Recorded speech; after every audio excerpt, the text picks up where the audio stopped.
2026 yilgi Chevrolet Damas. Bu O'zbekiston yo'llarida yillar davomida ishonchini oqlab kelayotgan oddiy va tejamkor avtomobilning yangilangan talqini. Ushbu model ilk bor mikrovan sifatida ishlab chiqarilgan bo'lib, asosan shahar ichida harakatlanish, kichik biznes va yuk tashish uchun mo'ljallangan. Vaqt o'tishi bilan Damas arzonligi va xizmat ko'rsatish qulayligi sababli juda mashhur bo'lib ketdi. 2026 yilgi versiya tashqi ko'rinishda o'zining klassik va amaliy dizaynini saqlab qolgan.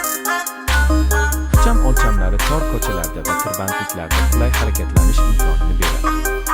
Ichki salon sodda, lekin funksional bo'lib, kundalik foydalanish uchun yetarli qulayliklarni taklif qiladi. Texnik jihatdan Damas tejamkor benzin dvigateli bilan jihozlangan. U yuqori tezlikka emas, balki barqaror va ishonchli harakatga yo'naltirilgan. Yoqilg'i sarfining kamligi uni uzoq muddatda foydali tanlovga aylantiradi.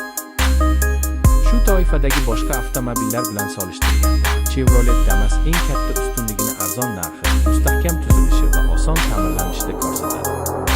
Aynan shu jihatlar uni